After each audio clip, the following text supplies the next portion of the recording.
ओम brim Brihaspati नमः। आप सभी का हार्दिक स्वागत है आपके अपने चैनल कृष्ण सखी स्टोरीज पर। आज की इस वीडियो में मैं आपको संपूर्ण बृहस्पति व्रत कथा सुनाऊंगी, बृहस्पति चालीसा पाठ और बृहस्पति भगवान की आरती सुनाऊंगी। तो आइए पूर्ण भक्ति भाव और श्रद्धा के साथ बृहस्पति भगवान की कथा का श्रवण करते हैं। प्रेम से बोलिए बृहस्पति भगवान की जय। एक समय की बात है, भारतवर्ष में एक राजा राज्य किया करता था। वह बड़ा ही प्रतापी और दानी राजा था। वह प्रतिदिन मंदिर में दर्शन करने जाता और ब्राह्मण गुरुओं की सेवा किया करता था। उसके द्वार से कोई भी मांगने वाला निराश नहीं लौटता था और वह प्रत्येक गुरुवार को भगवान बृहस्पति जी का व्रत करता और पूजन किया करता था। हर दिन वह गरीबों की सहायता करता। परंतु यह बात उसकी रानी को अच्छी नहीं लगती थी। ना तो वह व्रत किया करती थी और ना ही किसी को पैसा दान में दिया करती थी और राजा को भी ऐसा करने से सदैव मना किया करती थी। एक समय की बात है, जब राजा शिकार खेलने वन को गए थे तो घर पर रानी और केवल दासी ही थी। उस समय भगवान गुरु बृहस्पति एक साधु का रूप धारण कर राजा के द्वार पर भिक्षा मांगने आए। रानी से भिक्षा मांगी तो वह कहने लगे, हे साधु महाराज, मैं इस दान पुण्य से तंग आ गई हूँ। मेरे से घर का ही कार्य समाप्त नहीं होता तो मैं ये दान पुण्य किस प्रकार कर पाऊंगी। इस कार्य के लिए तो मेरे केवल पति देव ही बहुत है। अब आप इस प्रकार की कृपा कीजिए कि मेरा सारा धन नष्ट हो जाए और मैं आराम से रह सकूं। तब साधु के वेश में बृहस्पति भगवान बोले, हे देवी, तुम तो बड़ी विचित्र हो। संतान और धन से भला कोई दुखी होता है? इसको तो सभी चाहते हैं। पापी भी पुत्र और धन की इच्छा करता है। अगर तुम्हारे पास धन अधिक है तो तुम भूखे मनुष्यों को भोजन कराओ, प्याऊ लगवाओ, ब्राह्मणों को दान दो, कुआं, तालाब, बावड़ी, बाग, बगीचे आदि का निर्माण करो, निर्धन मनुष्यों की कुंवारी कन्याओं का विवाह कराओ, धर्म आदि कार्यों में धन खर्च करो। इस प्रकार के कार्यों से तुम्हारे कुल का और तुम्हारा नाम परलोक में सार्थक होगा और तुम्हें स्वर्ग की प्राप्ति होगी। परंतु इन सब बातों का रानी पर कोई प्रभाव न पड़ा।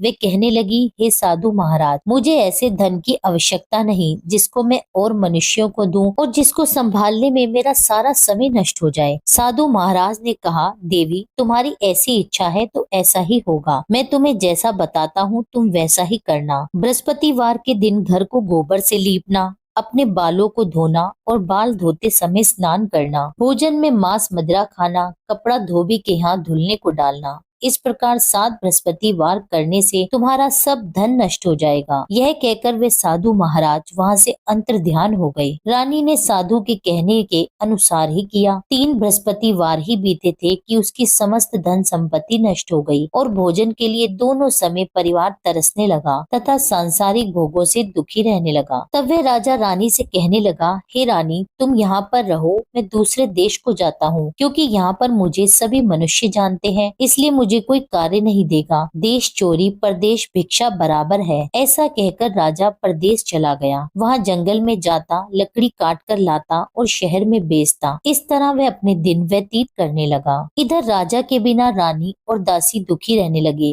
किसी दिन भोजन मिलता और किसी दिन जल पीकर ही रह जाती। एक समय रानी और दासी को 7 दिन बिना भोजन के व्यतीत हो गए तो रानी ने अपनी दासी से कहा, दासी, यहाँ पास के ही नगर में मेरी बहन रहती है। वह बड़ी धनवान है, तू उसके पास जा और वहाँ से 5 सेर भेजर मांग कर ला, जिससे कुछ समय के लिए हमारा गुजारा हो जाएगा। इस प्रकार रानी की आज्ञा मानकर दासी रानी की बहन के पास गई। उस समय रानी की बहन पूजन कर रही थी, क्योंकि उस रोज बृहस्पतिवार का दिन था। जब दासी ने रानी की बहन को देखा तब उससे बोली, हे रानी, मुझे तुम्हारी बहन ने भेजा है, मुझे 5 सेर भेजर दे दो। इस प्रकार दासी ने कई बार कहा, परंतु रानी ने कोई उत्तर नहीं दिया, क्योंकि उस समय वह बृहस्पतिवार की कथा सुन रही थी। इस प्रकार जब दासी को किसी भी प्रकार का कोई उत्तर नहीं मिला तो वह बहुत दुखी हो गई और दुखी मन से रानी के पास लौट आई और कहने लगी, रानी, आपकी बहन तो बहुत धनी है, परंतु वे छोटे लोगों से बात नहीं करती। मैंने उन्हें कई बार कहा तो उन्होंने कोई उत्तर नहीं दिया तो मैं वापस चली आई। रानी बोली, हे दासी, उसका कोई दोष नहीं है। जब बुरे दिन आते हैं तब कोई सहारा नहीं देता। अच्छे बुरे का पता विपत्ति में ही लगता है। जो ईश्वर की इच्छा होगी वही होगा,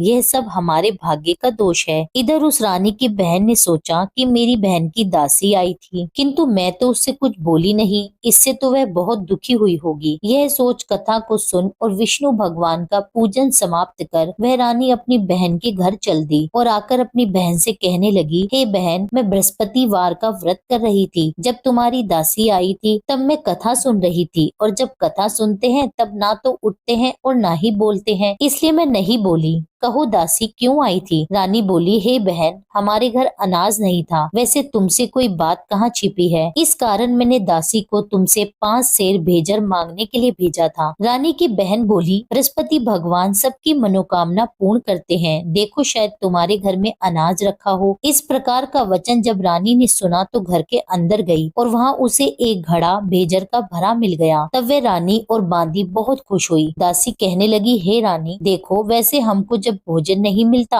तो हम रोज ही व्रत करते हैं, अगर इनसे व्रत की विधि और कथा पूछ ली जाए तो हम उसे किया करेंगे। तब उस रानी ने अपनी बहन से पूछा, हे बहन, बृहस्पतिवार के व्रत के क्या नियम है? तब रानी की बहन ने बताया, बृहस्पतिवार के व्रत में चने की दाल और मुनक्का से विष्णु भगवान का केले की जड़ में पूजन करें तथा दीपक जलाएं और पीला भोजन करें और कथा सुने। इस प्रकार नियम पूर्वक करने से गुरु बृहस्पति भगवान प्रसन्न होते हैं, अन्न पुत्र धन देते हैं और सभी की मनोकामनाएं पूर्ण करते हैं। इस प्रकार रानी और दासी दोनों ने ही निश्चय किया कि हम बृहस्पति भगवान का पूजन किया करेंगे। 7 रोज बाद जब बृहस्पतिवार आया तो उन्होंने व्रत रखा। घुड़साल में जाकर चना और गुड़ बीन लाई तथा उसकी दाल से केले के जड़ का तथा भगवान विष्णु का पूजन किया। अब पीला भोजन कहाँ से आए? दोनों बड़ी दुखी हुई। उन्होंने व्रत किया था, इस कारण बृहस्पति भगवान उनसे प्रसन्न थे। 2 थालियों में सुंदर पीला भोजन लेकर आए और दासी को देकर बोले, हे दासी, ये तुम्हारे और तुम्हारी रानी के लिए भोजन है, तुम दोनों भोजन कर लेना।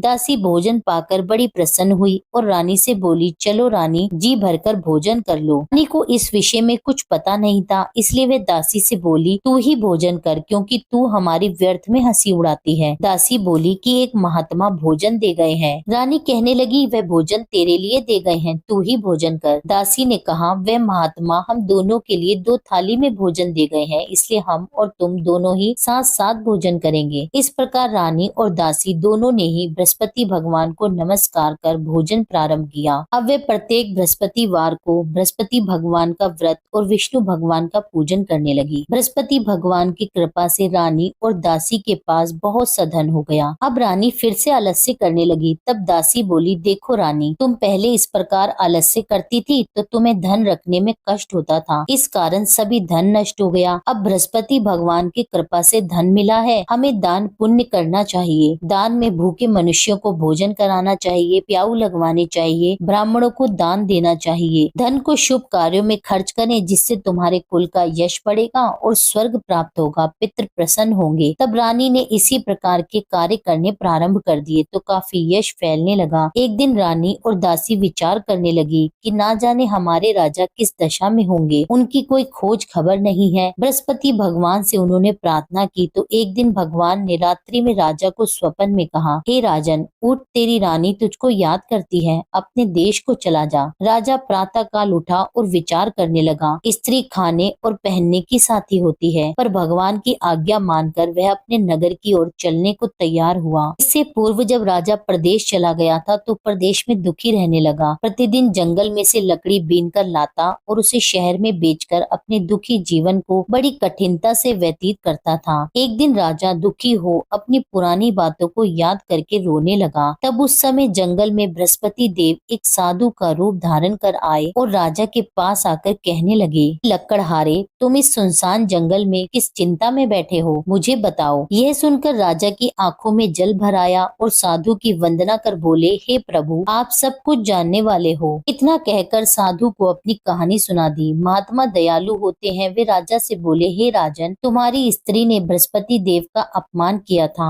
जिस कारण तुम्हारी यह दशा हुई। अब तुम किसी प्रकार की चिंता मत करो, भगवान तुम्हें पहले से भी अधिक धन देंगे। देखो, तुम्हारी स्त्री ने बृहस्पतिवार का व्रत प्रारंभ कर दिया है और तुम मेरा कहना मानकर बृहस्पतिवार का व्रत करके चने की दाल और गुड़ को जल के लोटे में डालकर केले का पूजन करो, कथा कहो और सुनो। भगवान तुम्हारी सारी मनोकामनाओं को पूर्ण करेंगे। साधु को प्रसन्न देखकर राजा बोला, हे प्रभु, मुझे लकड़ी बेचकर इतना पैसा नहीं मिलता जिससे भोजन करने के उपरांत कुछ बचा सकूं। मैंने रात्रि में अपनी रानी को व्याकुल देखा है। मेरे पास कुछ नहीं है जिससे उसकी खोज खबर मंगा सकूं। फिर मैं बृहस्पति देव की कौन सी कथा कहूँ, यह भी मुझको पता नहीं है। साधु ने कहा, हे राजन, तुम किसी बात की चिंता मत करो। बृहस्पतिवार के दिन रोजाना की तरह लकड़ियां लेकर शहर को जाओ। तुमको रोज से दुगना धन प्राप्त होगा, जिससे तुम भली भांति भोजन कर लोगे और बृहस्पति भगवान के पूजन की सामग्री भी आ जाएगी। साधु बोले, बृहस्पति भगवान की कथा इस प्रकार है। प्राचीन काल में एक ब्राह्मण था। वह बहुत ही निर्धन था। उसके कोई संतान नहीं थी। वह नित्य नियम से पूजा पाठ करता, परंतु उसकी स्त्री बहुत मलिनता के साथ रहती थी। वह ना तो स्नान करती और ना ही किसी देवता का पूजन करती। प्रातः काल उठते ही सबसे पहले भोजन करती, बाद में कोई अन्य कार्य करती थी। इससे ब्राह्मण देवता बड़े दुखी थे। बेचारे बहुत कुछ कहते थे, किंतु उसका कोई परिणाम न निकलता। भगवान की कृपा से ब्राह्मण की स्त्री के कन्या रूपी रत्न पैदा हुई और वह कन्या अपने पिता के घर में बढ़ने लगी। वह बालिका प्रातः स्नान करके भगवान विष्णु का जाप करने लगी, बृहस्पतिवार का व्रत करने लगी। अपने पूजा पाठ को समाप्त करके वह स्कूल को जाती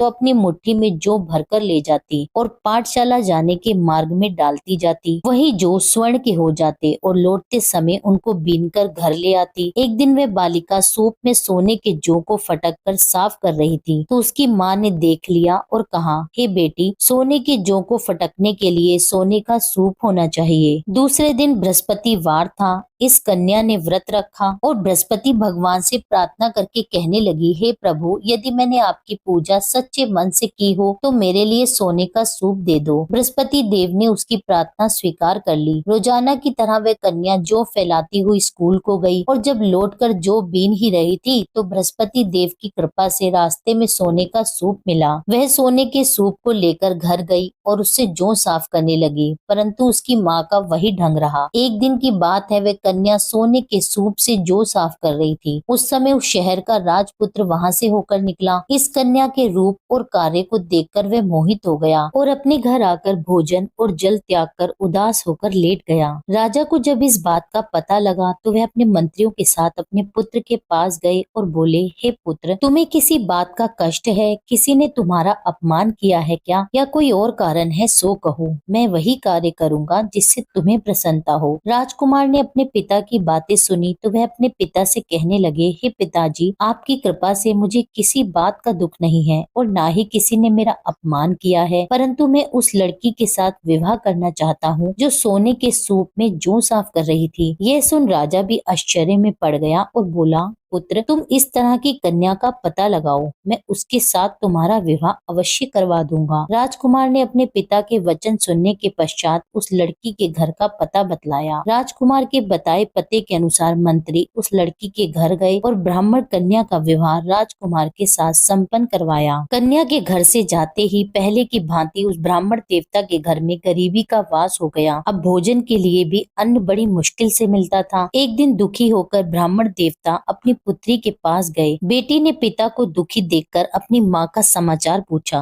तब ब्राह्मण ने सारा हाल कह सुनाया। कन्या ने बहुत सा धन देकर अपने पिता को विदा किया। इस तरह ब्राह्मण का कुछ समय सुख पूर्वक व्यतीत हो गया। कुछ दिन बाद फिर से वही हाल हो गया। ब्राह्मण फिर से अपनी कन्या के यहाँ आया और सभी हाल उससे कहा तो लड़की बोली, हे पिताजी, आप माता जी को यहाँ पर ले आइए, मैं उन्हें विधि बता दूंगी जिससे आपकी गरीबी दूर हो जाएगी। वह ब्राह्मण देवता अपनी स्त्री को साथ लेकर बेटी के घर पहुंचा तो पुत्री अपनी माँ को समझाने लगी, माँ तुम प्रातःकाल उठकर प्रथम स्नान करके भगवान विष्णु का पूजन करो, तुम्हारी सब दरिद्रता दूर हो जाएगी। परंतु उसकी माँ ने उसकी एक बात नहीं मानी और प्रातःकाल उठकर अपनी पुत्री और बच्चों का जूठन खा लेती थी। एक दिन उसकी पुत्री को बहुत क्रोध आ गया और एक रात कोठरी से सभी सामान निकाल दिया और उसमें अपनी माँ को बंद कर दिया। प्रातःकाल उस कोठरी में से माँ को निकाला और स्नान करा के पूजा पाठ करवाया तो उसकी माँ की बुद्धि ठीक हो गई। फिर प्रत्येक बृहस्पतिवार को वह व्रत रखने लगी। बृहस्पति व्रत के प्रभाव से उसकी माँ बहुत धनवान हो गई, पुत्रवती हो गई और बृहस्पति देव जी की कृपा से स्वर्ग को प्राप्त हुई और वह ब्राह्मण भी सुख पूर्वक इस लोक से सुख भोग कर स्वर्ग को प्राप्त हुए। इस तरह कहानी कहकर साधु देवता वहाँ से अंतर्ध्यान हो गए। धीरे धीरे अब समय व्यतीत होने लगा। फिर बृहस्पतिवार का दिन आया तो राजा जंगल से लकड़ी काट कर किसी शहर में बेचने गया। उसे उस दिन और दिनों की अपेक्षा अधिक धन मिला। राजा चना गुड़ आदि लाकर बृहस्पतिवार का व्रत करने लगा। उस दिन से उसके सभी क्लेश दूर हो गए। परंतु जब दोबारा बृहस्पतिवार आया तो वह व्रत करना भूल गया। इस कारण बृहस्पति भगवान नाराज हो गए। उसी दिन उस नगर के राजा ने विशाल यज्ञ का आयोजन किया था और शहर में यह घोषणा करवा दी कि कोई भी मनुष्य अपने घर में ना तो भोजन बनाए और न आग जलाए, समस्त लोग मेरे यहाँ ही भोजन करें। इस आज्ञा को जो नहीं मानेगा उसको फांसी की सजा दी जाएगी। इस तरह की घोषणा संपूर्ण नगर में करवा दी गई। राजा की आज्ञा अनुसार शहर के सभी लोग भोजन करने आए, लेकिन लकड़हारा कुछ देर से पहुंचा, इसलिए राजा उसको अपने साथ घर लिवा ले गया और ले जाकर भोजन करा ही रहा था तो रानी की दृष्टि उस खूंटी पर पड़ी जिस पर उसने अपना हार लटका रखा था। उसे वहाँ पर हार दिखाई नहीं दिया तो रानी ने हार की चोरी के अपराध में लकड़हारे को पुलिस बुलवाकर उसे जेल खाने में डलवा दिया। अब राजा जेल खाने में गया तो बहुत दुखी होकर विचार करने लगा, न जाने कौन से पूर्व जन्म के कर्म है जिसके कारण मुझे ऐसा दुख प्राप्त हो रहा है। फिर राजा उसी साधु को याद करने लगा जो जंगल में मिला था। उसी समय तत्काल बृहस्पति देव साधु के रूप में प्रकट हो गए और उसकी दशा को देखकर कहने लगे, अरे मूर्ख, तूने बृहस्पति देवता की कथा नहीं की, इस कारण तुझे दुख प्राप्त हुआ है। अब तू चिंता मत कर, बृहस्पतिवार के दिन जेल खाने के दरवाजे पर तुझे 4 पैसे पड़े मिलेंगे, उससे तू बृहस्पति देव की पूजा करना, तेरे सभी कष्ट दूर हो जाएंगे। बृहस्पतिवार के रोज उसे 4 पैसे पड़े मिले। राजा ने उसी पैसों की सहायता से अपना व्रत और पूजन किया। उसी रात्रि को जब राजा सो रहा था तो बृहस्पति देव ने राजा को स्वप्न में कहा, हे राजन, तुमने जिस आदमी को जेल खाने में हार की चोरी के अपराध में बंद कर रखा है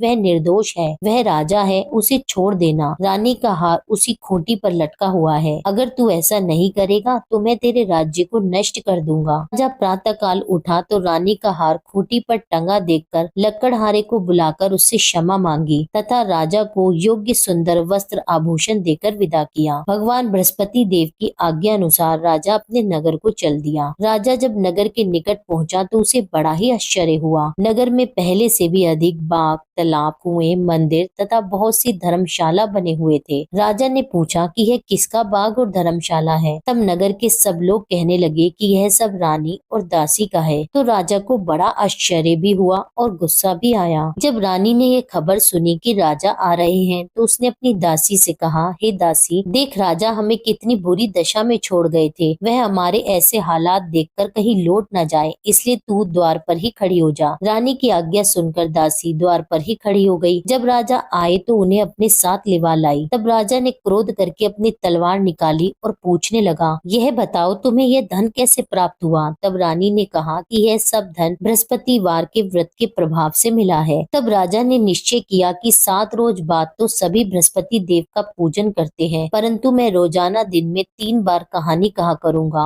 और रोज व्रत किया करूंगा। अब हर समय राजा के दुपट्टे में चने की दाल बंधी रहती तथा दिन में 3 बार कहानी कहता। एक रोज राजा ने विचार किया कि चलो अपनी बहन के यहाँ आवे। इस तरह निश्चय कर राजा घोड़े पर सवार हो अपनी बहन के यहाँ जाने लगा। मार्ग में उसने देखा कि कुछ आदमी एक मुर्दे को लिए जा रहे हैं, तो उन्हें रोक कर राजा कहने लगा, भाइयों, मेरी बृहस्पतिवार की कथा सुन लो। वे बोले, लो, हमारा तो आदमी मर गया है और इसको अपनी कथा की पड़ी है। परंतु कुछ आदमी बोले, अच्छा कहो, हम तुम्हारी कथा भी सुनेंगे। राजा ने दाल निकाली और जब आधी ही कथा हुई थी कि की मुर्दा हिलने लगा और जब कथा समाप्त हुई तो राम राम कहकर वह मनुष्य खड़ा हो गया। आगे मार्ग में उसे एक किसान खेत में हल चलाता हुआ मिला। राजा ने उसे देखा और उससे बोला, अरे भाइयों, तुम मेरी बृहस्पतिवार की कथा सुन लो। किसान बोला, जब तक मैं तुम्हारी कथा सुनूंगा तब तक तो 4 हरिया जोत लूंगा, जा अपनी कथा किसी और को सुनाना। इस तरह राजा आगे चलने लगा। राजा के हटते ही बैल पछाड़ खाकर गिर गए तथा किसान के पेट में बहुत जोर से दर्द होने लगा। उस समय उसकी माँ रोटी लेकर आई थी। उसने जब यह देखा तो अपने पुत्र से सब हाल पूछा और बेटे ने सभी हाल अपनी माँ से कह दिया। तो बुढ़िया दौड़ी दौड़ी राजा के पास गई और उससे बोली, मैं तेरी कथा सुनूंगी, तू अपनी कथा मेरे खेत पे चलकर कहना। राजा ने बुढ़िया के खेत पर जाकर कथा कही, जिसके सुनते ही वे बैल खड़े हो गए और किसान के पेट का दर्द भी बंद हो गया। राजा जब अपनी बहन के घर पहुंच गया, बहन ने भाई की खूब मेहमानी की। दूसरे रोज प्रातःकाल राजा जगा तो वह देखने लगा कि सब लोग भोजन कर रहे हैं। राजा ने अपनी बहन से कहा कि कोई ऐसा मनुष्य है जिसने भोजन नहीं किया हो और मेरी बृहस्पतिवार की कथा सुन ले। बहन बोली, भैया, यह देश ऐसा ही है, पहले यहाँ लोग भोजन करते हैं, बाद में अन्य कोई कार्य करते हैं। अगर कोई पड़ोस में हो तो देखाऊं। वह ऐसा कहकर देखने चली गई, परंतु उसे कोई भी ऐसा व्यक्ति नहीं मिला जिसने भोजन न किया हो। अंत में वह एक कुम्हार के घर गई, जिसका लड़का बहुत बीमार था। उसे पता लगा कि उनके यहाँ 3 रोज से किसी ने भोजन नहीं किया है। रानी ने कुम्हार से कहा कि वह उसके भाई की कथा सुन ले। कुम्हार तैयार हो गया। राजा ने जाकर बृहस्पतिवार की कथा कही, जिसको सुनकर उसका लड़का ठीक हो गया। अब तो राजा की प्रशंसा होने लगी। एक दिन राजा ने अपनी बहन से कहा, बहन, हम अपने घर को जाएंगे, तुम भी तैयार हो जाओ। राजा की बहन ने अपनी सास से कही तो सास बोली, हाँ चली जा, परंतु अपने लड़कों को मत ले जाना, क्योंकि तेरे भाई के यहाँ कोई औलाद नहीं है। बहन ने अपने भाई से कहा, हे भैया, मैं तो चलूंगी मगर कोई बालक नहीं आएगा। राजा बोला, जब कोई बालक नहीं चलेगा तब तुम क्या करोगी? बड़े दुखी मन से राजा अपने नगर को लौट आया। राजा ने अपनी रानी से कहा, हम निर्वंशी राजा हैं, हमारा मुंह देखने का धर्म नहीं है और कुछ भोजन आदि भी नहीं किया। रानी बोली, हे नाथ, जब बृहस्पति देव ने हमें सब कुछ दिया है तो संतान भी अवश्य देंगे। उसी रात बृहस्पति देव ने राजा को स्वप्न में कहा, हे राजन, उठ, सभी सोच को त्याग दे, तेरी रानी गर्भ से है। यह बात सुनकर राजा बहुत खुश हुआ। 9वें महीने में रानी ने एक सुंदर पुत्र को जन्म दिया। तब राजा बोला, हे रानी, स्त्री बिना भोजन के रह सकती है, बिना कहे नहीं रह सकती। जब मेरी बहन आवे तो मुझसे कुछ मत कहना। रानी ने सुनकर हाँ कर दिया। जब राजा की बहन ने शुभ समाचार सुना तो वह बहुत खुश हुई और बधाई लेकर अपने भाई के घर आई। तब रानी ने कहा, घोड़ा चढ़कर तो नहीं आई, गधा चढ़ी आई। राजा की बहन बोली, भाभी, मैं इस प्रकार ना कहती तो तुम्हें औलाद कैसे मिलती? बृहस्पति देव ऐसे ही हैं, जिसकी जैसी मन में कामनाएं हैं सभी को पूर्ण करते हैं। जो सद्भावना पूर्वक बृहस्पतिवार का व्रत करता है, कथा कहता और पढ़ता और सुनता है और दूसरों को सुनाता है, बृहस्पति देव उसकी सभी मनोकामनाएं पूर्ण करते हैं। भगवान बृहस्पति देव उनकी सदैव रक्षा करते हैं। संसार में जो भगवान बृहस्पति जी का पूजन व्रत सच्चे हृदय से करता है, उसकी समस्त मनोकामनाएं पूर्ण होती हैं। जैसी सच्ची भावना से रानी और राजा ने बृहस्पति भगवान की कथा का गुणगान किया तो उनकी सभी इच्छाएं बृहस्पति भगवान जी ने पूरी की। इसलिए सबको कथा कहने सुनने के बाद प्रसाद लेकर जाना चाहिए। हृदय से उनका मनन करते हुए जयकारा बोलना चाहिए। प्रेम से बोलिए, श्री बृहस्पति भगवान की जय, विष्णु भगवान की जय। अब सुनिए बृहस्पति चालीसा पाठ। प्रणाऊ प्रथम गुरु चरण, बुद्धि ज्ञान गुण खान, श्री गणेश शारद सहित बसो हृदय में आन। अज्ञानी मति मंद में, हे गुरु स्वामी सुजान, दोषों से मैं भरा हुआ तुम हो कृपा निधान। जय नारायण जय निखिलेश्वर, विश्व प्रसिद्ध अखिल तंतेश्वर, यंत्र मंत्र विज्ञान के ज्ञाता, भारत भू के प्रेम प्रणेता। जब जब हुई धर्म की हानि, सिद्धाश्रम ने पठाई ज्ञानी, सच्चिदानंद गुरु के प्यारे, सिद्ध आश्रम से आप पधारे। उच्च कोटि के ऋषि मुनि स्वेच्छा, ओए करन धर्म की रक्षा, अब अब की बार आपकी बारी, त्राहि त्राहि है धरा पुकारी। मरुंधर प्रांत खरंटिया ग्रामा, मुल्तान चंद पिता कर नामा। शेष शाही सपने में आए, माता को दर्शन दिखलाए। रूपा देवी मातु अति धार्मिक, जन्म भयो शुभ 21 तारीख। जन्म दिवस तिथि शुभ, साधक की पूजा करते आराधक की। जन्म वृतंत सुनाए नवीना, मंत्र नारायण नाम करि दीना। नाम नारायण भव भय हारी, सिद्ध योगी मानव तन धारी। ऋषिवर ब्रह्म तेज से उर्जित, आत्म स्वरूप गुरु गौर वंदित। एक बार संग सखा भवन में, करी स्नान लगे चिंतन में। चिंतन करत समाधि लगाई, सुध बुधहीन भय अनुरागी। पूर्ण करी संसार की रीति, शंकर जैसे बने गृहस्थी। अद्भुत संगम प्रभु माया का, अवलोकन है विधि छाया का। युग युग से भव बंधन रीति, जहाँ नारायण वाही भगवती। सांसारिक मन हुए अति गलानी, तब हिमगिरी गमन की ठानी। 18 वर्ष हिमालय घूमे, सर्व सिद्धिया गुरु पग चूमे। त्याग अटल सिद्धाश्रम आसन, कर्म भूमि आए नारायण। धरा गगन ब्राह्मण में गूंजी, जय गुरुदेव साधना पूंजी। धर्म धर्म हित शिविर पुरोधा, कर्म क्षेत्र के अतुलित योधा। हृदय विशाल शास्त्र भंडारा, भारत का भौतिक उजियारा। 156 ग्रंथ रचयिता, सीधी साधक विश्व विजेता। प्रिय लेखक प्रिय गूढ़ प्रवक्ता, भूत भविष्य के आप विधाता। आयुर्वेद ज्योतिषी के सागर, षोडश कला युक्त परमेश्वर। रतन पार की विघ्न हरंता, सन्यासी अन्यतम संता। अद्भुत चमत्कार दिखलाया, पारद का शिवलिंग बनाया। वेद पुराण शास्त्र सब ज्ञाते, पारेश्वर दुर्लभ कहलाते। पूजा कर नित्य ध्यान लगावे, जो नर सिद्धाश्रम में जावे। चारों वेद कंठ में धारे, पूजनीय जन जन के प्यारे। चिंतन करत मंत्र जब गाए, विश्वामित्र वशिष्ठ बुलाए। मंत्र नमो नारायण साचा, ध्यानत भागत भूत पिचाशा। प्रात कल करहि निखिलायन, मन प्रसन्न नित तेजस्वी तन। निर्मल मन से जो भी ध्यावे, रिद्धि सिद्धि सुख संपत्ति पावे। पथ करहि नित जो चालीसा, शांति प्रदान करहि योगी सा। अष्टोत्तर शत पाठ करत जो, सर्व सिद्ध्या पावत जन सो। श्री गुरु चरण की धारा, सिद्ध आश्रम साधक परिवारा। जय जय जय आनंद के स्वामी, बारंबार